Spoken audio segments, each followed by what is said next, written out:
सड़ी गली व्यवस्था के खिलाफ एक खोजी पत्रकार की सत्ता से बगावत देखना चाहते हैं तो हमारे चैनल को लाइक, सब्सक्राइब और शेयर करना न भूलें।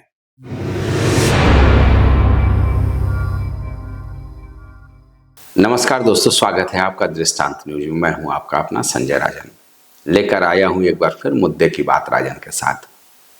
दोस्तों, अब महाकुंभ का पावन पर्व धीरे धीरे अपने समापन की ओर बढ़ चला है। करीब 45 दिनों के सनातनियों के सबसे बड़े जमावड़े का 30 दिन गुजर चुका है और महाशिवरात्रि के आखिरी स्नान के बाद महाकुंभ का समापन हो जाएगा।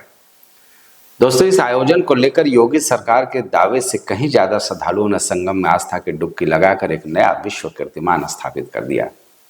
जो आंकड़े आ रहे हैं उसके मुताबिक अब तक यानी माघी पूर्णिमा के स्नान तक करीब 47 करोड़ से ज्यादा लोग संगम नगरी पहुंचकर आस्था की डुबकी लगा चुके हैं। ये केवल इस बात का कीर्तिमान नहीं है कि देश में अब तक हुए 144 साल के महाकुंभ में सबसे ज्यादा लोगों ने संगम में डुबकी लगाई, बल्कि देखा जाए तो मेरे होश संभालने या उसके पहले भी कभी इतनी भारी तादाद में श्रद्धालु किसी महाकुंभ में नहीं पहुंचे।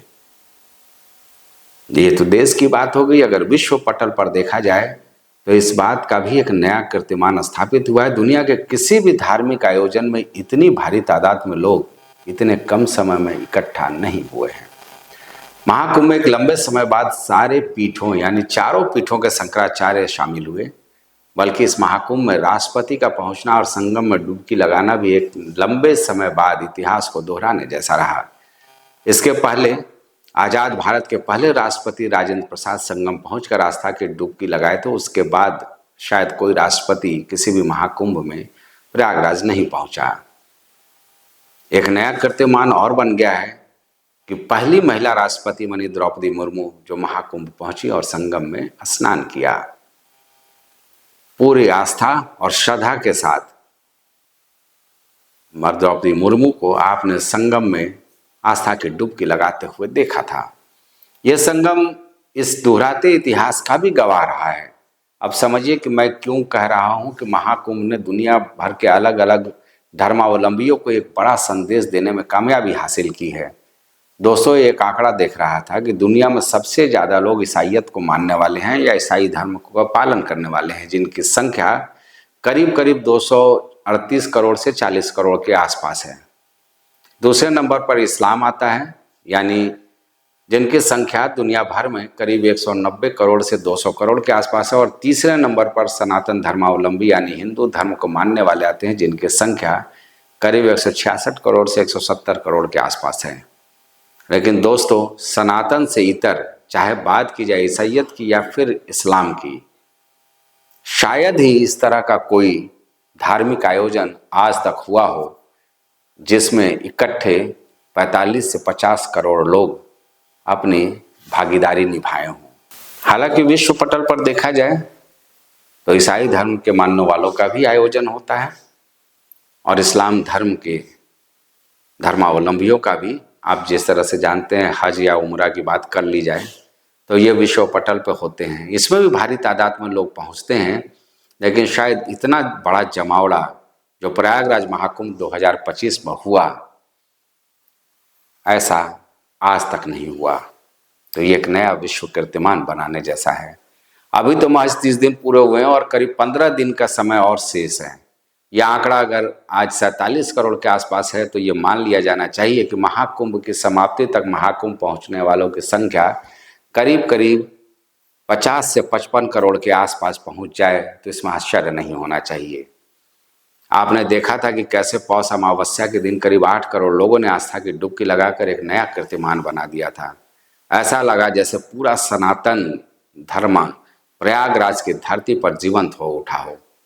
हालांकि प्रशासन की कुछ खामियों की वजह से हादसा हुआ, महाकुंभ की व्यवस्था पर काला धब्बा भी लगा, लेकिन बाद में हालात सामान्य हुए और भक्तों का सैलाब फिर प्रयागराज की धरती पर साफ तौर पर देखा गया।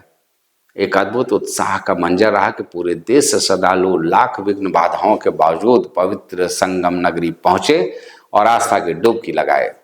ऐसा सनातनियों का जमावड़ा रहा कि आप कह सकते हैं न भूतो न भविष्यति, यानी अब शायद ही इतने बड़े स्तर पर इस तरह का आयोजन होगा और न ही इतनी भारी तादाद में लोग इस आयोजन में पहुंचेंगे।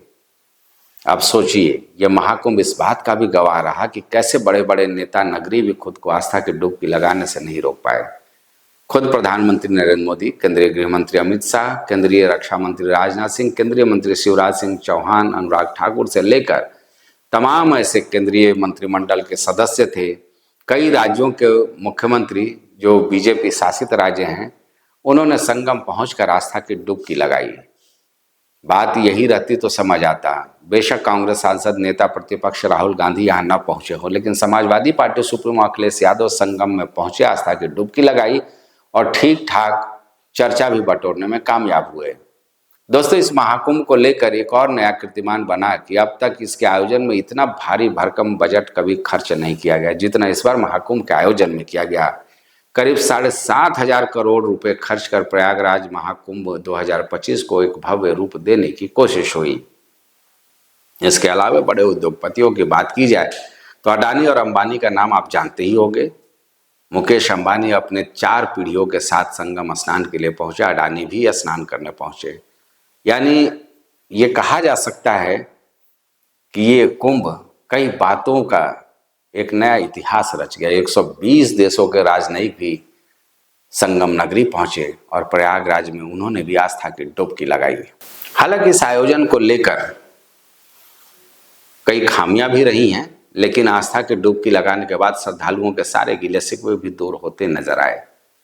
मुख्यमंत्री योगी आदित्यनाथ के लिए पौष अमावस्या के दिन हादसे ने विरोधी दलों को एक मौका भी दिया।